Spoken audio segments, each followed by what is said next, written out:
Hello, and welcome to Moderate Fantasy Violence, a podcast about pop culture and the world around it. I'm Nick. And I'm Alistair.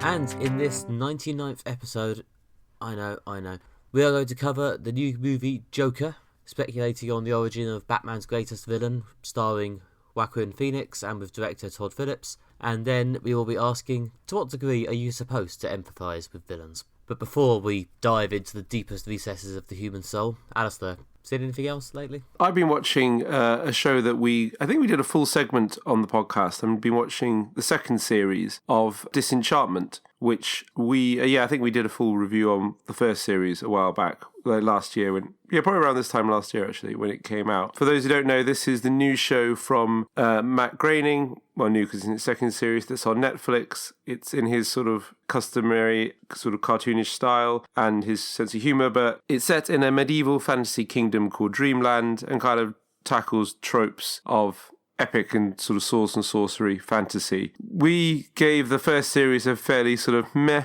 review, or sort of meh to bad. So this is really a recommendation if you liked series 1.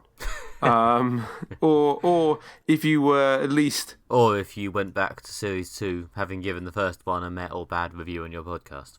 Yeah, exactly, yeah.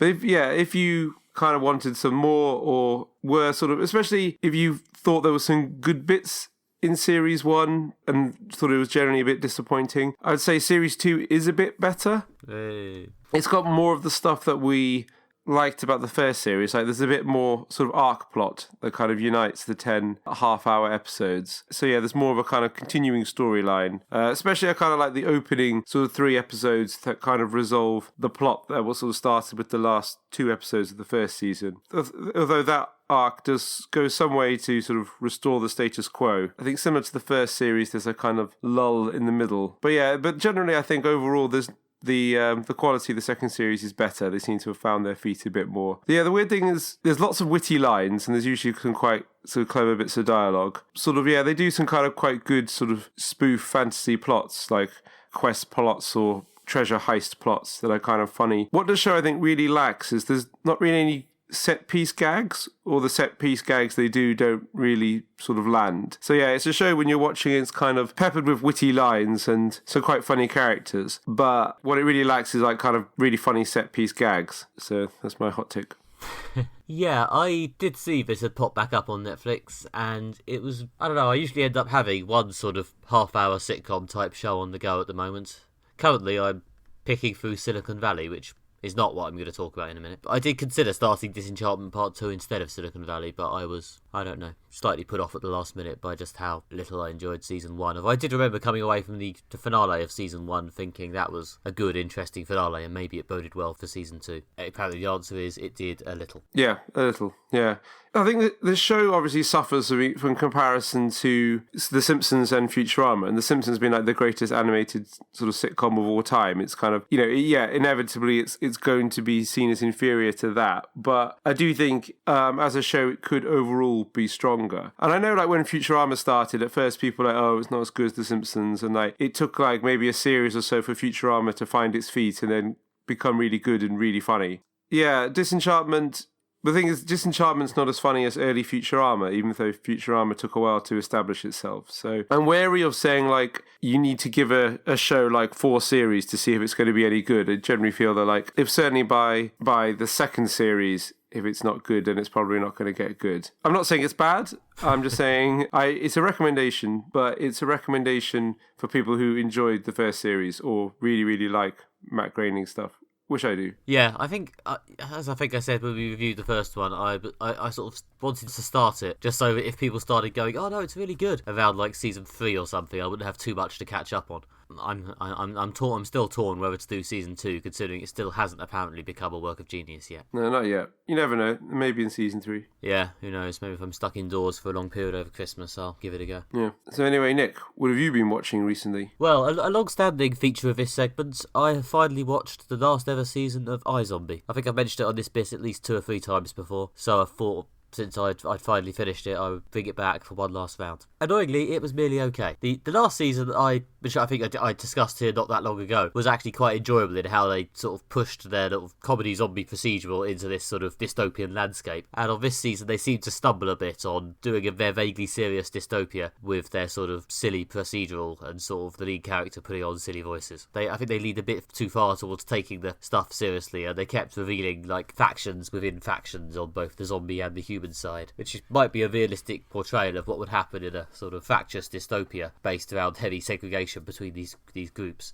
but got a bit complicated in like a 40-minute, quite light comedy drama cop show where they also have to try and do a whodunit every week. And the actual finale ended up feeling a little bit confusing and garbled. So yeah, iZombie, it's finished. And to be honest, if you watch the first 4 seasons, you're probably going to watch the 5th one, and yeah, it's fine. So they kept doing the case of the week right up to the end? They let themselves off the hook for like the last couple of episodes, but more or less, yeah. Wow. And they were always like relevant to the plot, or did they kind of feel very much like shoed in next to the arc plot? A bit of both. I mean, usually what happens in iZombie is they, especially in the latter half of the run where they had these really, really long, complicated arc plots, is the case of the week would cause Liv's personality to change, because for those who don't know, the premise of iZombie is that Liv Moore, the main character, yes, Liv Moore, is a zombie, and she solves crimes by eating the brains of murder victims, and then she gets to take on some aspect of both their personality and their memories, which helps her solve the case. And normally it's something fairly dramatic for the fun, like a really sleazy car salesman, or an aggressively competitive dancer, or particularly notably in this final season, a noir PI, which gave them the excuse to shoot the whole episode in sort of low lighting, almost black and white, and have Liv Moore speak in flowery, overblown noir PI monologue tropes. That at least sounds fun. Oh, it is fun. The most fun episodes of season 5 are the handful of episodes where the arc plot takes somewhat of a backseat, and most of the episode is devoted to Liv, or some of the other zombie characters who we've built up at this stage in the run, eating up an unusual brain and putting on a silly voice or wearing a silly costume. There was the sleazy car salesman episode, which was particularly good fun. The one thing that seems to have happened as the series has gone on is they've kind of leaned in quite heavily to these sort of ridiculous personalities they take on. Like, I think in the first couple of seasons it was just that Liv would slightly change her inflections, whereas by the 4th or 5th season she's full on dressing up and acting a different character. I mean, the mythology of iZombie is just mincemeat at this point. There's literally no way to understand how these brains are meant to affect you, to what degree they affect different people. Like, some zombies eat a brain and just seem to immediately, absorb all the knowledge of that dead person. Others eat a brain and then it takes them weeks to get any knowledge, but they immediately start acting like them. It's a very convenient show in that way, which is for the most part fine as long as it's fun. But the more seriously they start trying to take the mythology, the more confusing it becomes. So does the arc plot pay off in the end? Does it wrap up all the ends neatly? Is it good? It resolves everything just about. Although they've thrown so many balls into the air, but by the final episode there's quite a lot of characters who get very perfunctory endings or just get shuffled off. It's not the worst ending I've ever seen, but it's very OIC. For a show that is so tangibly about death, it's very reluctant to kill off its main characters. I guess I shouldn't go any further than that for spoiler reasons, but yeah. It's remarkable in the entire 5-year run how few of the major characters in iZombie ever seem to actually die. And of course, the ones that do come back as zombies. That's a good point, yeah. But in terms of permanent death, actually gone, no longer on screen death, quite a few sort of B-list guest starry characters turn up for a few episodes or like a season or so and then die. But the main cast are at times alarmingly safe, which in some ways adds to the slightly cuddly, warm, comfortable nature of it, which is another reason it felt a bit strange when it decided to become a dystopia. But whatever. It was I'm always reluctant to criticise things too much for being ambitious, and iZombie, I think, did bite off a bit more than it could chew in terms of ambition, especially because they clearly didn't have enough money to do a lot of their dystopian vision. There's quite a lot of big dystopian things happening in the city of Seattle, and us only hearing about them by someone telling us, because they clearly can't afford to show massive riots or anything like that. Yeah. Or people falling off roofs. There's lots of, cars exploding and us seeing it in the form of people watching an off-screen light. That sort of thing. Right. No, well, I guess, yeah, I'm always reluctant to damn something for being too ambitious, because I don't want to encourage the sense when, like, aim low and achieve your low goals is kind of the best you can expect for something. I mean, something that aims high and is like an interesting failure is, yeah, much more interesting than something that just like aims to achieve very little and succeeds in that. If we set the standard as just aim low and achieve that, then American Pie would be the greatest film ever made, which I cannot condone that opinion. instead of being merely in the top 10. Yeah. But yeah, I mean, I think a shame if only because Series 4 of iZombie, they came alarmingly close to achieving a balance of their sort of silly crime showness with this dystopian thing they were trying to do. But sadly, I think it came a bit off the rails in that final season. Such is life. If it can happen to Game of Thrones, it can happen to iZombie.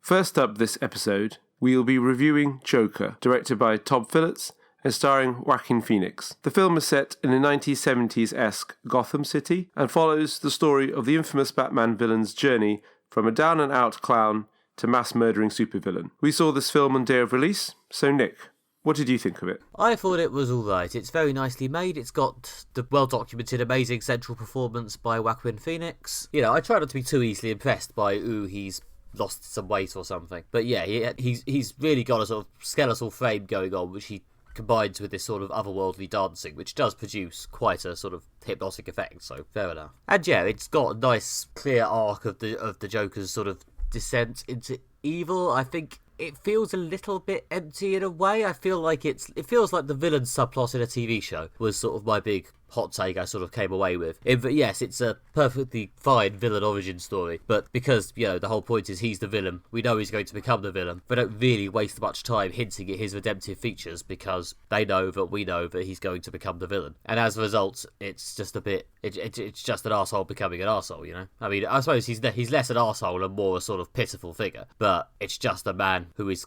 clearly very, very troubled and sad, getting pushed and pushed until he snaps in a sort of inevitable on rails way, and then leading to a slightly confused ending, which kind of, yeah, I was left with the unusual feeling that, to be honest, what we needed here was more Batman. Like, even if they'd left Batman out most of the film or just had him swing in at the end to punch him, it would have almost provided a more meaningful resolution to this than the slightly confusing, I guess that's it, ending that we got. There's a sort of weird backdrop about social unrest, which seems to, I can't entirely tell if that's an attempt at social commentary or just an attempt to build some sort of backdrop of tension for the ending. But either way, yeah, I feel like it goes along okay for most of its runtime in a slightly straightforward, predictable way. But it is nicely acted and atmospheric enough for that to just about work. And then the ending goes a bit weird. But it's fine. It's not a bad film. I'm not sure it's the masterpiece that some people are going to say it is, but it's not a bad film. Yeah, I think I'd agree with that, as I often say in the podcast, in that, yeah, this film, I know, it got some great reviews, and there was a moment of like, wow, this is going to be like, I don't know, the next Dark Knight or the next like really well-received superhero film. And then now I've noticed this kind of a backlash against it, and now people are saying like, oh, it's terrible, it's totally overhyped. And I think ultimately I've come down in the middle. Like, this is, I mean, it's like kind of okay to good overall. As you said, like the central performance is excellent. There's like the sort of look and design of the film is great. Like the art direction, the kind of retros 70s look with how they've, you know, got all the graffiti on the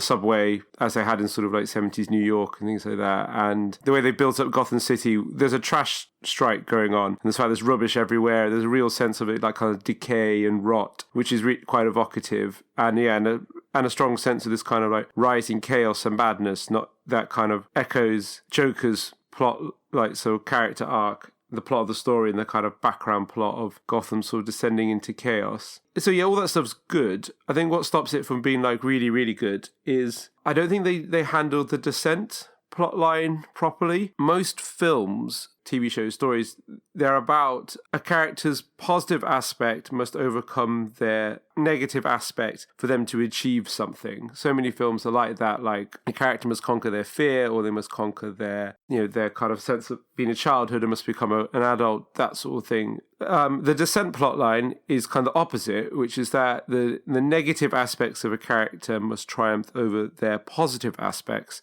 in order for them to really fuck things up. So these are classic, you know, the classic Descent plot lines like Scarface, The Shining, things like that. And that's what they were trying to do here. But I just felt that Joker, he didn't have enough character for like there to be a struggle for the negative aspects of his personality to win out over the good, because the character isn't that complex. He's just a sort of a man crushed by society with lots of mental health problems. I mean, the best example recently, I think, it's become almost like, the most famous example pretty much in modern times of the descent plotline is Breaking Bad. And the whole show is about the struggle within Walter White of the Heisenberg aspect of him, all the negative aspects of his character, their struggle to overcome all the good aspects of his character in order for him to basically to ruin his family life and his empire and everything. So that is the descent plotline done well. You've got a complex character and there's a struggle within them. And ultimately the negative aspects of them win out. But that's not what they do in this. It's just, there's just this sense of basically society and extreme mental health problems makes the Joker the Joker. There's no sense of internal conflict, which is what I kind of really wanted from this film. Well, yeah, I mean, there are a lot of anti-hero or vaguely sympathetic sort of tragic figure storylines out there about people who, struggle with their darker nature, and sometimes they lose and sometimes they win. But because the Joker is, one of our culture's most famous villains, it's kind of hard to get that into the struggle for his soul, because we all know where it's going. And they seem to have kind of dealt with that by just not really leaving many other options open. Shit things just keep happening to him. When presented with an opportunity, he makes a string of bad decisions. Yeah, it's not unconvincing, especially because of, how good Joaquin Phoenix is. At no point did I think, oh, this is stupid, or, oh, he wouldn't do that. He probably would. Or at least in this sort of film, he definitely would. I just felt a bit sort of, as I say, thin, and I didn't really feel like I had a lot to grab onto. Maybe I just don't empathise enough with the Joker. I don't know. Maybe I'm just not enough of an agent of chaos who just wants to watch the world burn or whatever the fuck. But yeah, I kept waiting for something a bit more to grab onto other than, yep, that sad, unlucky man is sure becoming a lot more sad and unlucky. I imagine soon he'll do something awful. Oh, yep, there it is. I don't think you're really supposed to empathise with the Joker in this film, because he's clearly just awful, and he does lots and lots of awful things. The film is fairly unambiguous about that. But on some level, you can empathise with a character who's like, well, he's a character society's taken a massive shit on, and everyone at some point in their life basically thinks, oh, the world has just come and taken a shit on me, and this is totally unfair, and what have I done to deserve this? And I think everyone's felt that at some point. Obviously, there's been a lot of discourse on the internet about, lots of angry men on the internet, incels and the like, saying like, oh, I really identify with this film. And it was like, well, if you think the world has taken a shit on you, then yeah, I could see why you'd empathise with a film about a man who the world is taking a big shit on. But I think Joker is just so clearly an abhorrent negative person that you can't really empathise with him. Beyond the fact that, like, it's unfair that the world treats people badly. But that is, I think, a fairly pedestrian observation. And again, the film doesn't do much with it's unfair that we treat people like this. I mean, I get the feeling this is a film that's really trying to say something about is how unfairly we treat people. But I really don't think it's particularly well worked out what it is that it wants to say. For example, the Joker himself says he doesn't stand for anything and doesn't believe in anything, which kind of deflates any point the film's trying to make, other than is the fact that basically society and mental health makes the Joker what he is, a mass murdering psychopath. The only conclusion you can draw from that is we've got to treat the mentally unwell better, or else they might become mass murdering psychopaths, which is like quite a actually unpleasant thing to say, and also provokes a lot of stigma to do with mental health, and a lot of socially excludes people with mental health problems. I mean, to say that like a lot of the films about like cuts to mental health services and things like that are kind of dropped in as if it's trying to make a point about that sort of thing. But to say like it's a problem when we cut mental health services because it might lead to a mass murdering psychopath is again just encouraging negative stereotypes about mental health. People with mental health problems are much, much more likely to hurt themselves than anyone else. So I don't think this film's really worked out what it wants to say about mental health and society, and if it does have anything to say about it, it's actually almost abhorrently offensive. I don't know, there's not really much attempt to provide the idea that there's another way this could have gone, I think. I mean, you're allowed to feel like a shred of pity for the Joker as he gets slapped around by mental health services, but there's not really, apart from the fact that he's vaguely nice to his mother, there's not really much in the way of scenes which, show his softer side that was just waiting to come out if society has only given him a chance. Yeah. It's mostly just him being increasingly bitter and increasingly creepy and strange towards other people, and although some of that may be his mental health problems rather than his personal fault, it's never really... Yeah, if it is meant to be a sort of film about that, it's not really showing many sides of it. Yeah, I think you're right. I think it's because ultimately the Joker really lacks personality, which is odd for a film that's filled for a film that's got one very, very large and very, very good performance, like he's got lots of tics and sort of mannerisms, and Joaquin Phoenix is working really hard to kind of make him like seem like a believable person, but he's not particularly complex. He's just got lots and lots of mental health problems, and lots and lots of resentment, and that is kind of it. What you said is totally right.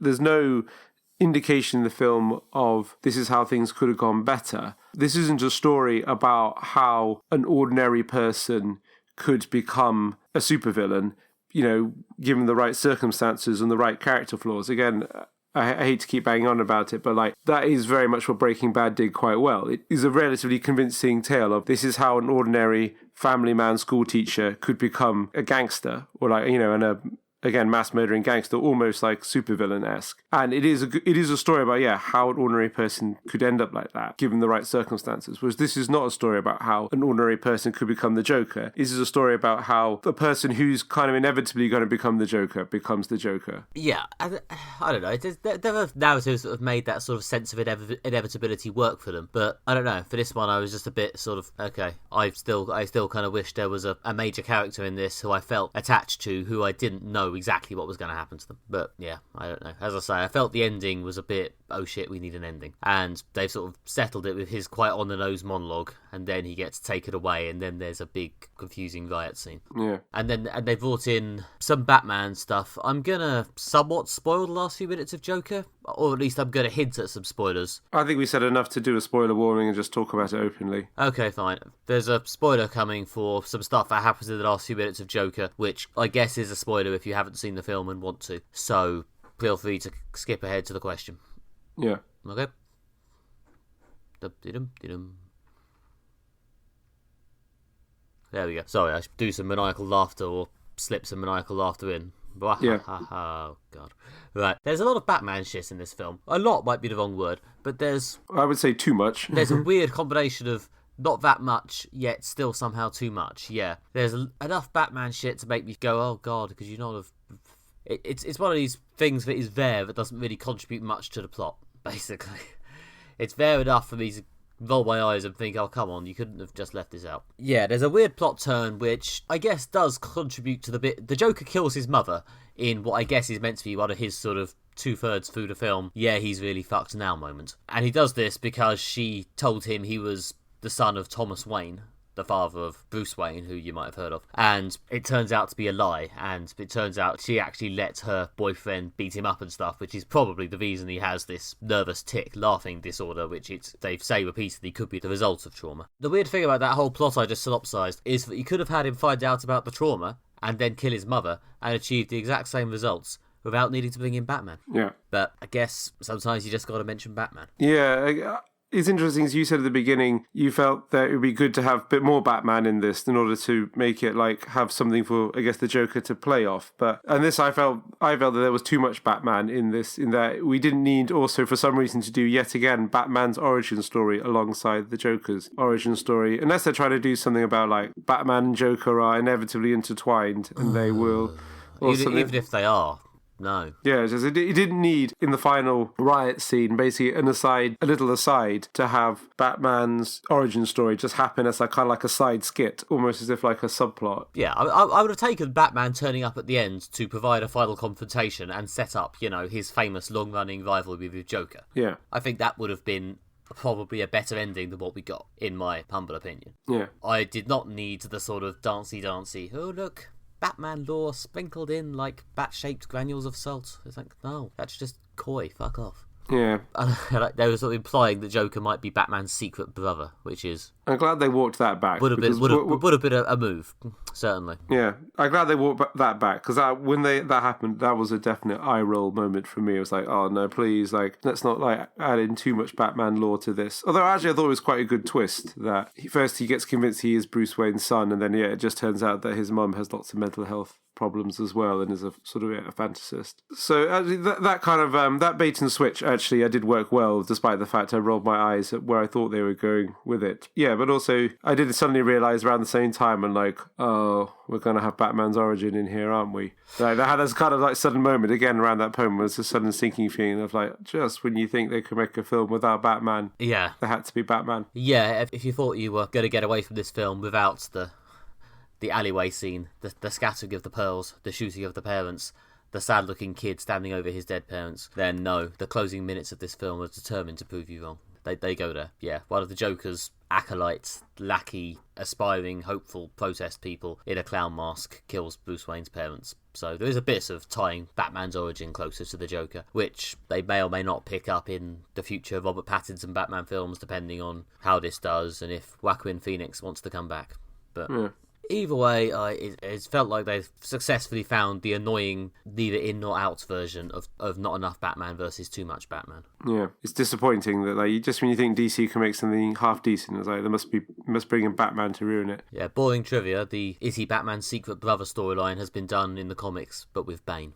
Oh, well. Fair enough. That's good for Trivia Corner. The other thing that really jumped out about me for this film is how much Todd Phillips wishes he was Martin Scorsese. Yeah, I'll leave this bit to you as you are the cinephile half of this podcast, and I've done my comics trivia now. But I did see Taxi Driver as part of MFV, and even I can see that comparison, yeah. Yeah, and not only, I mean, I'm not the first person to point this out, but yeah, this film is obviously heavily riffing on Taxi Driver, which I'll come to in a minute, but also King of Comedy. And yeah, obviously both starring Robert De Niro, who has a supporting role in this film. It's very much a latter-day De Niro performance in that he's there. He's Robert De Niro. I assume the probably quite large fee he got from this film probably largely went to a very worthy cause in a charity. Yeah, there was some rumour on the internet, which might be totally made up, so maybe I shouldn't repeat it, that the reason why Robert De Niro just constantly turns up in bad films rather than just sort of quietly retiring is because he actually gives loads of money to charity, so he keeps working and then keeps donating to charity, because obviously he's got more money than he probably knows what to do with, and he's got an exceptional film CV with at least one Oscar, possibly two. So the reason why he keeps doing really generic police thrillers mainly is just because of his philanthropy. But anyway, like I say, Robert De Niro is there, and the main reason he seems to be there is because it's a callback to King of Comedy, in which Robert De Niro plays a failing stand-up comedian who kidnaps a TV comedian he's sort of obsessed with. Is obviously a clear point of reference for this film, and is actually very good. And obviously, yeah, this film has just got Taxi Driver written all over it. You know, they've made Gotham of this sort of... I did like actually how the film's kind of a bit coy about when it's set. Like, it's clearly in the past because it's got young Bruce Wayne, but there's not too much about kind of like... It kind of looks a bit 70s-esque, but the music is kind of much more like kind of 50s, and there's a bit when they go to watch Modern Times. It might obviously be a repeat performance, but that's obviously a film from the 30s. There's also a Zorro film from the 1930s that the Waynes are watching when they get killed because they went to watch a film during a riot for some reason. Yeah, the real reason for Batman's origin is his parents were just very, very stupid. But I did like about how this film's kind of coy about when it's set, but obviously in the art direction, the look, it's just totally riffing on 1970s, New York. I think as we discussed before, when there was middle-class flight to the suburbs and inner cities became sort of very much decaying, unsafe, dangerous places. I believe even, though I'm not entirely certain, there might at some point be a garbage strike in Taxi Driver, although I can't remember that. There's certainly a lot of trash piling up in the street. And, Travis Bickle, the disaffected loner who slowly descends into madness, is obviously a central reference for this film about the origins of the Joker. Like I say, the film's even got Robert De Niro in it. There's the famous Taxi Driver motif of him pretending to blow his own brains out making a gun with his hands. That is riffed on several times in this film, almost like a direct nod to Taxi Driver in that sense. And obviously, I mean, it's an obvious opinion, but yeah, it's just not as good as Taxi Driver. And because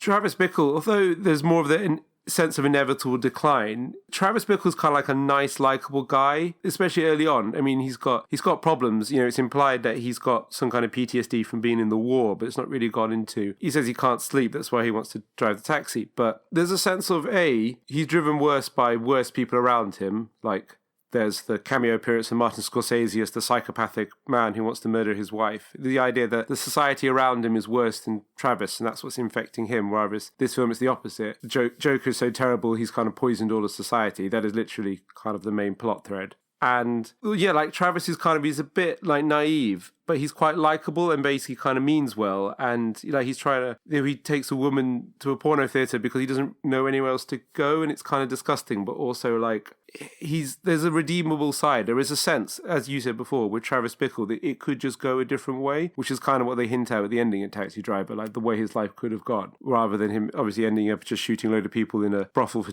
child prostitutes. Spoilers for Taxi Driver, but it came out in the mid-70s. But yeah, it's just like Taxi Driver is more nuanced. It's like someone watched Taxi Driver and was like, do you know what's great about this film? It's like about this guy who just goes nuts and kills loads of people. It was like, there's so much more to Taxi Driver to that. This is like the obvious opinion on Taxi Driver, the film. Yeah, I've done my Taxi Driver bit.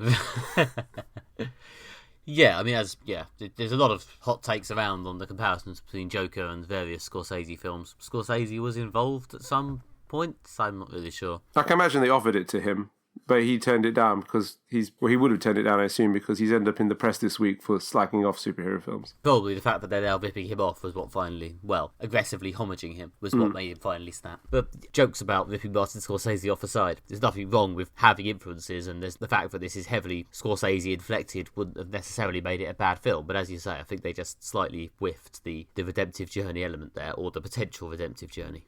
Yeah. That's the kind of one of the central flaws of the film. Well, yeah, and I mean, there's a whole social unrest aspect, which I sort of mentioned earlier. This whole idea of a clown-masked uprising inspired by the Joker. Is it confused social commentary? Is it just there to create some stakes for this ending, which they don't seem to really have? I don't know. I guess in a heightened cinematic world, these things happen, but I've just never entirely convinced by that bit. I think it goes back to what the film is trying to say about there's something wrong about how we, the people that we just basically take a crap on, or the people we just ignore, or things like that. I mean, there is quite a sort of radical left-wing reading in this film, and there's a poster at one point with the sort of the clown mask on it, and it just says kill the rich on it, or something like that. Is that a radical left-wing reading, or is that a reading that the radical left-wing are akin to the Joker? I mean, there's different ways you could read it. You could read it as because of the oppressions and inequality of society is bred sort of social dissent. You could read the Joker as a film about false consciousness, which is a left-wing concept, which is the idea that society becomes bad, people get pissed off, but they express their rage in the wrong way. Like, this is, for example, like when people usually talk about why people, working class people, are drawn to the far right. It's called false consciousness. They've worked out that society, there's something wrong with society, but they're blaming immigrants, or they're blaming, Jews, or things like that, whereas actually what they need to blame is the class structure of society, and that's called false consciousness. So you could argue that the idea that Joker is, he thinks the solution to this kind of class-based society is to, tear it down through kind of indiscriminate killing. You could argue, is that a form of class consciousness? Or you could argue that Thomas Wayne is not supposed to be a nice person in this film. He's portrayed as flagrantly an asshole. So is this film trying to say something about social class, or trying to say something about how the rich treat the poorer people in society? The clown-based uprising begins because in a moment of horrendously bad PR, Thomas Wayne just refers to poor people as clowns. Yeah, media training hadn't yet reached Gotham at this stage. Yeah, exactly. I hate to be his PR person. You're like, no, oh god. He just means they make him smile, right? Now leave me alone. Yeah, that's even worse. Yeah, so I don't know. This is something I've been thinking about since I saw the film, which was less than 24 hours ago. So part of me thinks, is Todd Phillips trying to say something almost left-wing about society is grossly unfair? But my concern is that it phrased into society is grossly unfair, which will lead to mass murdering psychopaths, which is, again, almost offensively glib. Well, it is offensively glib. Or maybe is he trying to say something more intelligent? I don't know, and I don't have the answer to that right now. I don't know. I don't want to presume to know Todd Phillips. I'm aware he made some remark about how you can't do comedy nowadays because of woke culture, which does make me wonder how much of an aggressively left-wing text this is likely to be. Yeah. But, I don't know his soul, so I'm not going to speculate for him. Yeah, and also, part of me is concerned is that this film is sort of like a teenage edgelord's superhero film. And is the fact that it basically says, like, at one point, like, kill the rich is just because, again, it's just trying to be a bit edgelordy. And it's like, oh, that's like that thing that angry people say on the internet. Never underestimate the fact that what might appear to be an attempt at social commentary might actually just be a cheap attempt to shock people. I mean, even when people do attempt, genuine commentary or genuine nuanced opinion, there's no accounting for people's abilities to just misinterpret it. I mean, for all the talk of in the run-up to the release of this film, is this film, dangerously portraying a serial killer as a hero? I don't think it does portray the Joker as sympathetic. I think he's pretty roundly unsympathetic throughout, which is, as we've said, almost to the detriment of the film, but may well be good for the future of society. I don't know. But I don't want to underestimate people's ability to misinterpret it, or indeed just jump straight to all the big crowds wearing his mask and chanting Joker or whatever they were doing and thinking, okay, that looks good. Or possibly to do what they were going to do anyway, irrespective of what happens in this film. I don't know. I mean, I don't think, like, the Joker is seen as too inevitable. I feel that's kind of the flaw. They're kind of a lot of the root of the flaws of these films. There's, like I say, it's just he will inevitably be the Joker because of his life. So when there's that sense of predestiny built into a film, it's kind of hard to say what it's trying to say about society, because it's just like whatever happens, he'll be the Joker is the sense you get. Well, yeah, and as a result of that, does anything that happens in the film matter? No.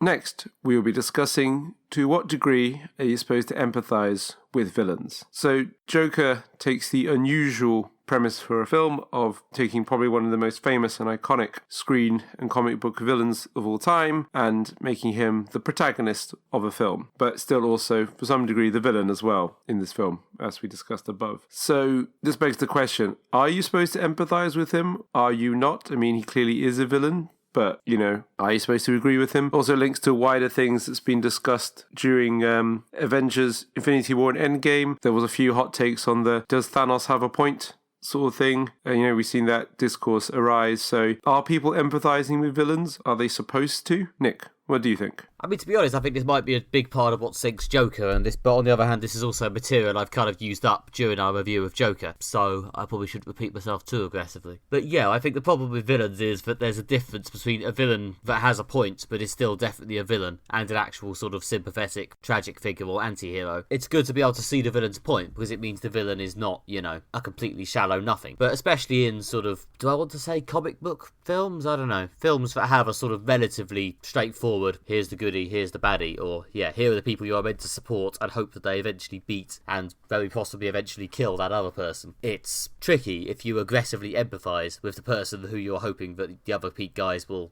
eventually kill or beat up, It's good writing to give them a valid reason for what they're doing. If they're a straight up supervillain, it's tricky to make you go, oh no, don't hurt him. I think, you're onto something there. The character of the villain needs to have something that makes you can sort of latch on to their worldview or things like that, so they feel like a realistic person, even if they're in a very preposterous situation, or things that are very much removed from our world, as happens in a lot of superhero films. You still need to understand where they're coming from, like Dr. Octopus and Spider-Man 2. Obviously the whole situation is like slightly absurd. He's got metallic arm things that's controlling his brain, but he's a man who's driven mad by wanting to achieve this great scientific breakthrough, which is at least understandable. I mean, if you don't have that degree of being able to engage with where the villain's coming from, you end up with the villains who just seem to be evil for evil's sake. Like, a bad example is Steppenwolf from the Justice League film. He wants the 3 cubes of power, or whatever they were, and for no seeming reason other than he's the bad guy and he wants them, and he wants to use them to create evil and destruction or whatever. You can't really empathise with him. He's just a big bad thing for the heroes to punch. So you need to empathise with the villain to that degree, like understand where they come from. Like, again, the Marvel films are quite good at, on some level, having like someone who can be like, oh yeah, this guy was a soldier and he's trying to do a mission, or this guy is a disgruntled former employee who's gone to a sort of a dark place, or things like that. Whereas, there needs to be that level of emphasis. But beyond that, I'd say you're probably not supposed to empathise with a villain because they're a villain, and it kind of says it on the tin. You're not supposed to. I mean, there's usually at least some, generalising very broadly, there's usually some decision they make, like their dilemma has to be relatable, but some decision they've made about how they're going to solve it has to be a bit sort of, oh, no, okay, you've lost me there, mate. I no longer empathise with you. It's like, I don't know, who's the other great obvious option? I mean, Magneto, I guess, Yeah. Magneto is a great example. Humans treat mutants like shit. I do not like it. I think they should stop, and I'm angry about it. Yep, fair enough. And so I'm going to build a gigantic machine that turns humans, and only humans, into a gloopy soup-like substance. Are you? Oh, fuck. But... you've lost me there, mate. Yeah, exactly. It's the sort of... you've slightly lost me there moment. Yeah. Which tends to be the point at which villain empathy stops. Yeah, I think that's actually kind of it in a nutshell. Yeah, that's the kind of line you need to walk. And there should be something sort of... Good villains have something like seductive about them or something like that. I mean, there's so many good films and all examples that kind of have escaped me, really convenient timing, where like the hero begins working for the villain and then later discovers they're a villain because there's something, but at the beginning they're kind of taken in or seduced by the kind of the power or the charisma and things like that. So I think it's good to have villains can be seductive.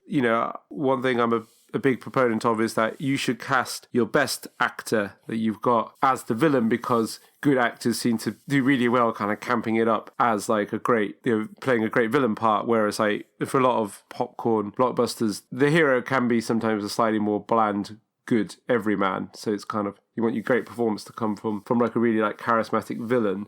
So all of those things. So villains should be interesting, they should be seductive, they should be like charismatic, but ultimately they shouldn't be a thing when you're like, no, you shouldn't agree with them, because that's what makes them a villain. What's interesting about the choice of the Joker as the villain solo film, I guess, is that he's not necessarily one of the characters where you can say, okay, I see your point, but strongly disapprove of your methods, because obviously the Joker has no point. Famously does not have a point, or I don't know, his point is that there is no point, or his point is that it's all one big tragic cosmic joke, and making us empathise with that is a bit harder and can to an extent somewhat lead to the he's just nuts defence. Yeah, the Joker is an interesting example of one of the few characters where he's been so well written or portrayed over the years that it's actually made the sort of motiveless anger and motiveless evil work, even though it's a pretty pitch example of the thing you allegedly shouldn't do. I mean, the evil of the Joker and the evil of Steppenwolf, to bring in your example, aren't necessarily that brutally different from each other, and yet the Joker is often good and Steppenwolf is entirely shit. Yeah, I guess because the Joker can be seductive, the Joker can be interesting, he can be charismatic. As I say, like I think like Jack Nicholson did an amazing Joker, and because he's great, he's all the things you want from a villain. He's like a great actor, he does like these big, larger-than-life performances, he's scary, he's interesting, he's all those things, but ultimately you're not empathizing with him. You realise that he's the villain and he wants to do bad things. And where I think with this film has kind of come unstuck is that people are sort of empathising with the Joker because they're empathising with a man who's been dumped on by society. There are many, many films about people who've just been dumped on by society. If you want to see this sort of thing done well,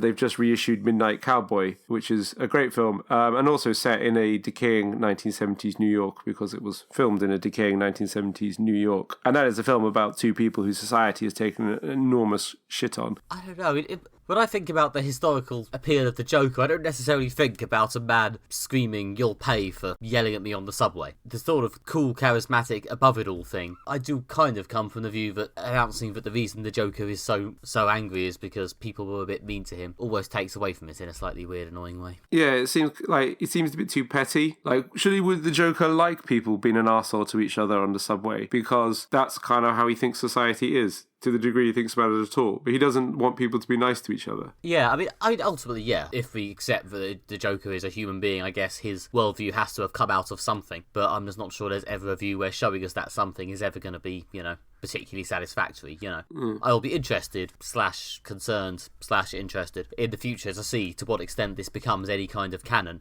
and to what extent this is just goes in the box of possible Joker origins to maybe be referenced if someone wants to do something specific with it. Yeah. Because, yeah, I don't expect this to become canon. Maybe if he does, 5 more films and they're all successful, we may eventually see this being reluctantly accepted as canon, but assuming that's probably not going to happen, I imagine it'll probably just disappear.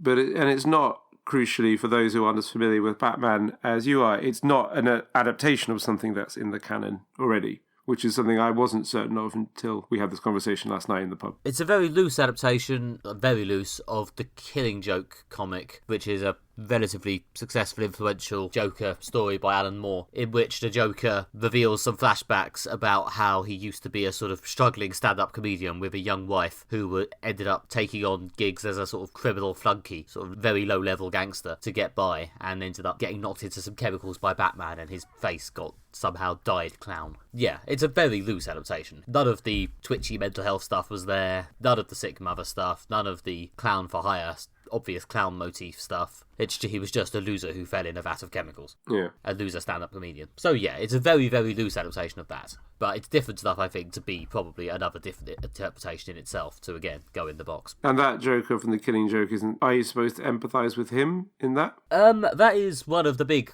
questions. It's yes, another Alan Moore superhero comic, which he wrote saying this is clearly a story about an arsehole self-pitying his own arseholery, but a lot of people seem to have taken it as being alarmingly sympathetic. Like a lot of the Joker in The Killing Joke is just him being a self-pitying dick and trying to prove that he had no choice when in fact he did have a choice. Yeah, it's not meant to be a sympathetic portrayal, although there's enough gentle ambiguity in there for people who want to read it differently to read it differently. Yeah, whereas as discussed in this film, there's no sense that it could have gone in a different way. I think with this film, what people sort of relate to, or what they empathise with the Joker, though, is this idea of, which especially really appeals to teenage edgelords on the internet, is the idea of, you better be nice to me because one day I might snap and knife you. Which is A... not great. No, it's not great to put across. B, it's largely an affectation. When I was at university, there used to be like people... There was a real craze, and I can't believe this ever actually became popular, like for people walking around with T-shirts. And shit you not, this was a genuine T-shirt that several people wore. And it said, "You better not piss me off. I'm running out of places to hide the bodies." And I was like, why would you wear that? But first of all, it's like an edgelordy thing to do.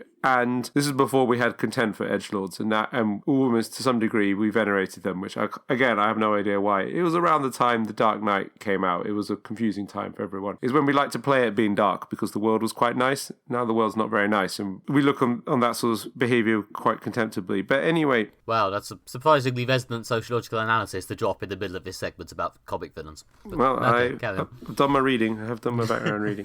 And I lived through it as well. But...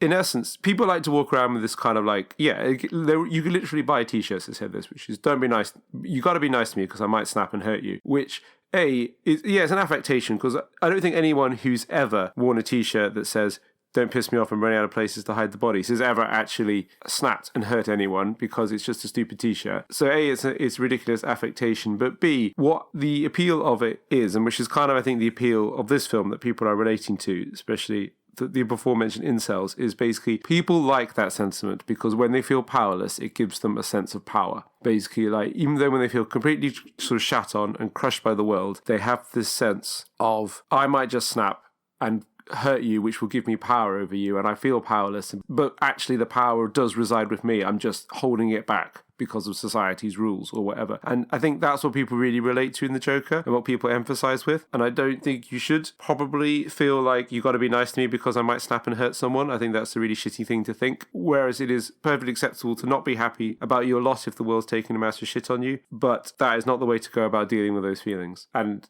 to imply so through a film, again, is kind of glib to the point of offensiveness. We sure have spoken about metaphorically shitting on people a lot in this podcast.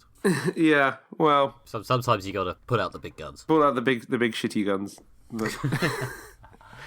yeah, I mean, to bring in good old Uncle Alan Moore yet again, there is a moderately well retweeted quote of his about the character Rorschach in Watchmen, who is, I suspect most people listening to this know who Rorschach is, but he's the sort of incredibly violent, vaguely Batman-esque vigilante who is clearly mentally ill and beats the shit out of people. Yeah. And is portrayed as a bit of a sort of slightly unpleasant, growling, scummy conspiracy nut. And Alan Moore said that people used to come up to him and go, "Oh man, I've read Watchmen and Rorschach is so mean, man. I so empathise with him. I really feel what he feels." And Alan Moore would sort of go, "Cool, get the fuck away from me. That was not meant to be a relatable, empathetic character. That he was meant to be terrifying.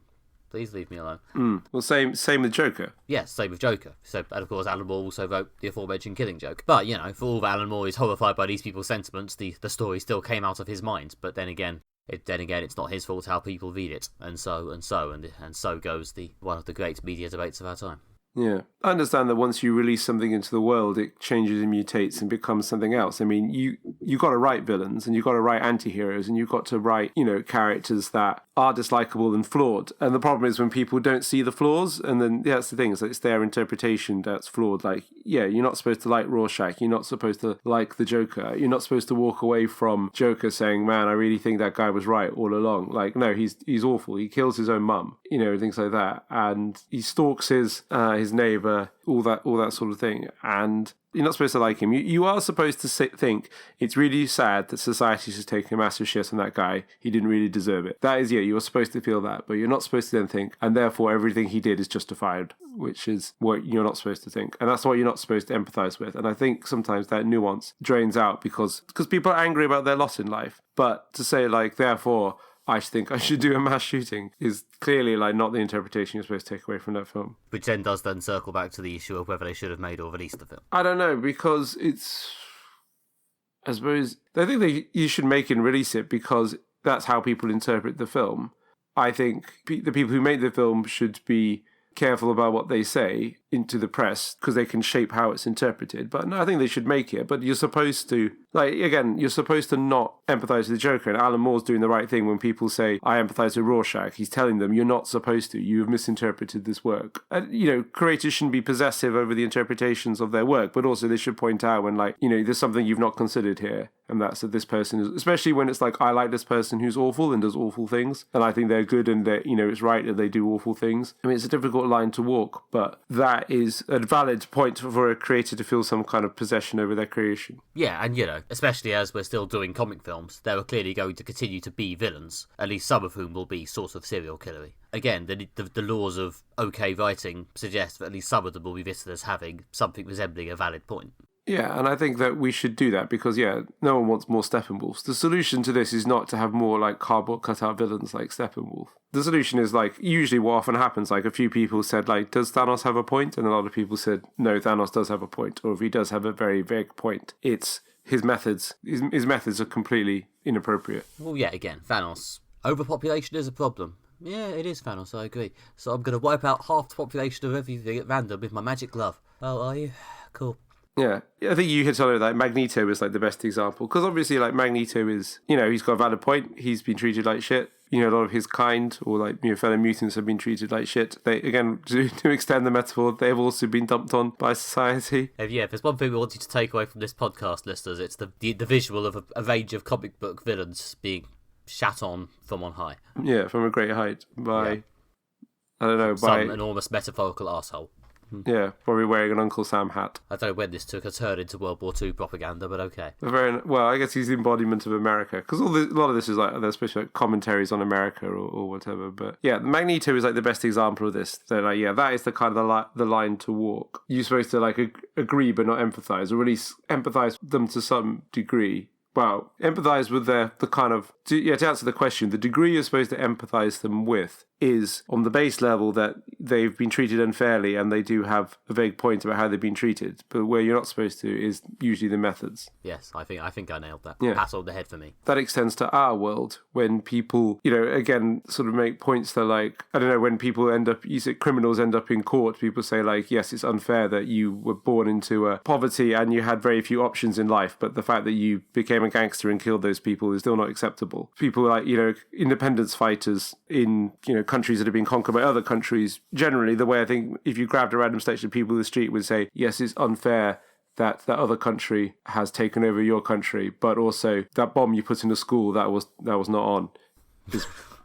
It extends. My point is the Magneto concept that you developed extends, I think, to something that probably most people in society would agree with when confronted with real world acts of villainy. Well, yeah, it's the proportional response of it all to bring in some good old West Wing.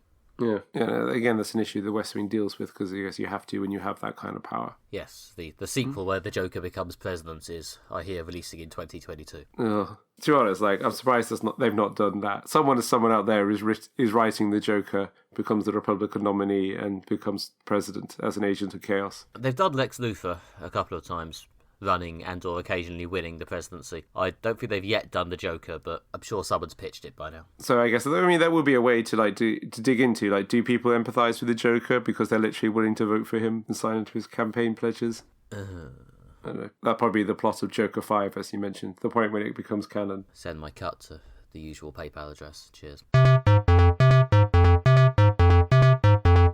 Okay, and thank you for listening to this morally ambiguous, metaphorical shitting on people special episode of Moderate Fantasy Violence. And stay tuned through our usual outro social media links section to hear about what we'll be doing for next episode's unbelievable 100th episode. Oh yeah, we're actually going to do it. Having got this far, I think we should at least make the 100th. So yep, stay tuned for a few seconds for that. But first, you can of course go to our website at moderatefantasyviolence.com, where you can read some essays and download some chunks of deleted episode from, at this point, quite old episodes. Or you can go to your podcast provider of choice and leave us a nice review. And since it's our 100th episode soon, I feel you should reward us for the literal years of entertainment we've provided you by doing that. You can also find us on Twitter, where we are at MFV Podcast, and you can find us on Facebook by searching for Moderate Fantasy Violence. I've been Alistair Ball, and you can find more of me on Twitter at Alistair J.R. Ball, and you can find more of my writing at redtrainblog.com. And I've been Nick Bryan. You can find more of my work at nickbryan.com, or I've got a Twitter also at nickmb, and I would remind you that my comic, The Little Deaths of Watson Tower, features kids turning into Grim Reapers and is very seasonally appropriate for the time of year. So if you didn't buy it last year when I was doing this exact same sales pitch,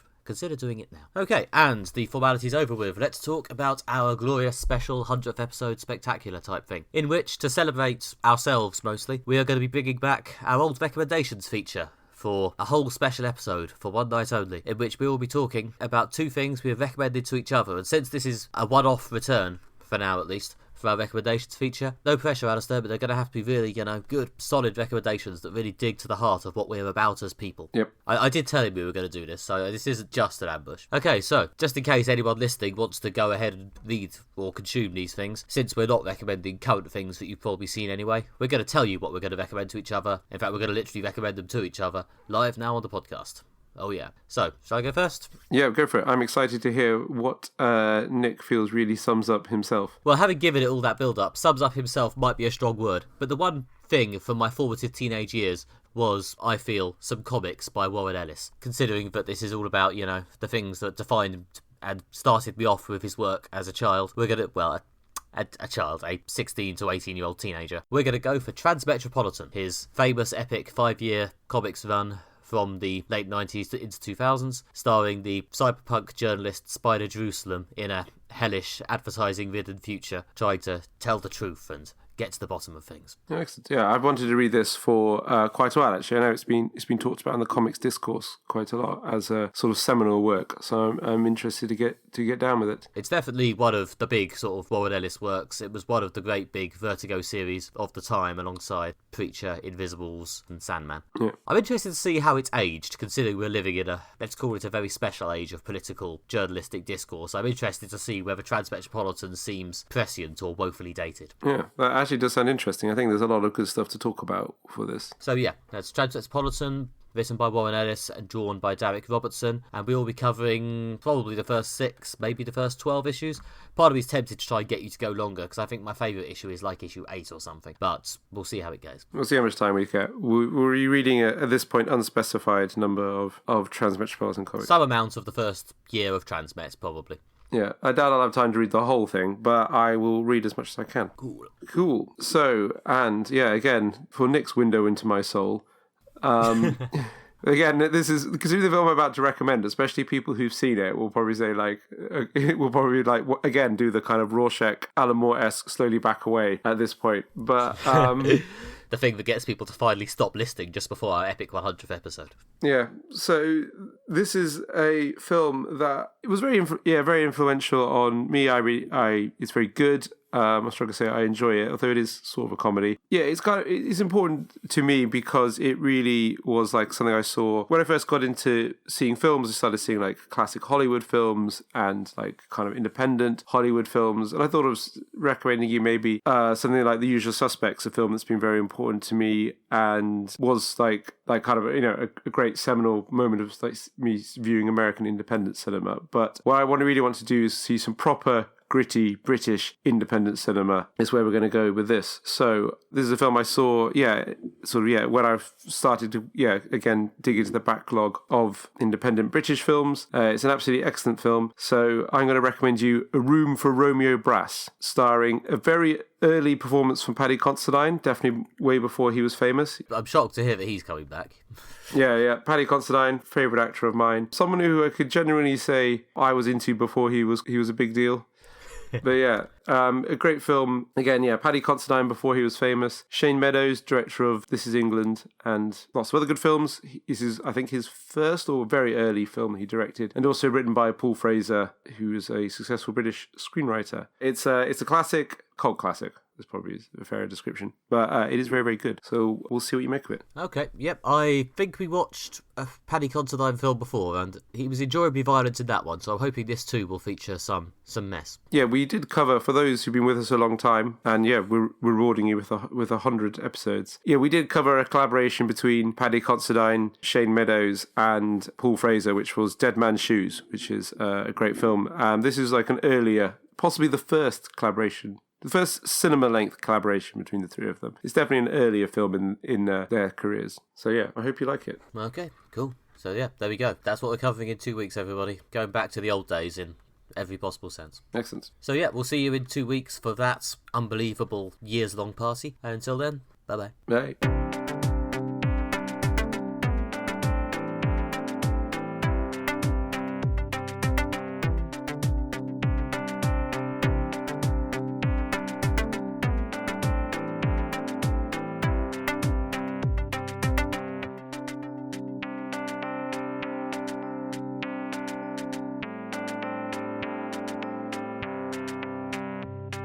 Does anything matter? Is it all just chaos and anarchy?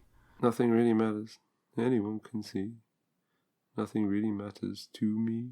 Well, the Joker really has sown chaos throughout the podcast. Fuck me.